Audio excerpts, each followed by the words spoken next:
व्यास जी ने कलयुग को श्रेष्ठ क्यों कहा। एक बार कुछ ऋषिगण व्यास जी के पास पुण्य के बारे में पूछने आए। व्यास जी नदी पर स्नान कर रहे थे। व्यास जी ने मुनियों को आते देख उनसे बैठने को कहा और गंगा में डुबकी लगाते बोले, कलयुग श्रेष्ठ है। ऐसा कह के फिर जल में गोता लगाया, तब कहा, शूद्र तुम श्रेष्ठ हो, तुम ही धन्य हो। फिर जल में डुबकी लगाई और बोले, स्त्रियां साधु हैं, वे ही धन्य हैं, उनसे अधिक धन्य और कौन है। फिर स्नान करके व्यास जी नित्य कर्म से निवृत्त होकर आए। तब सब मुनिजन उनके पास आए। तब वेद व्यास जी ने पूछा, आप लोग कैसे आए। तब मुनियों ने कहा, आए तो अपना संदेह पूछने, पर उसे जाने दो।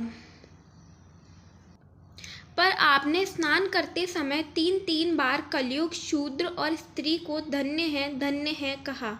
ऐसा क्यों आपने कहा, सो बताओ। तब व्यास जी बोले, ऐसा हमने इसलिए कहा, जो फल सतयुग में तपस्या, ब्रह्मचार्य, जाप 10 वर्ष तक करने से मिलता है, त्रेता में 1 वर्ष और द्वापर में 1 माह और कलयुग में 1 दिन और रात में ही मिल जाता है। इस कारण मैंने कलयुग को श्रेष्ठ कहा।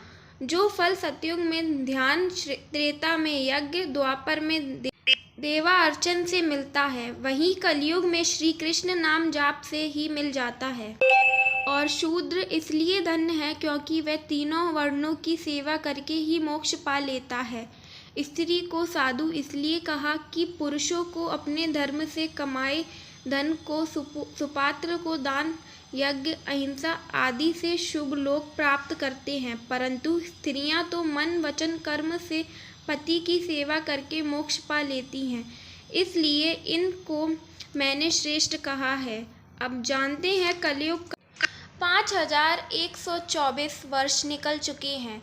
4,26,876 वर्ष बचे हैं। विद्वानों के मत के अनुसार अभी कलयुग का पहला चरण चल रहा है। जय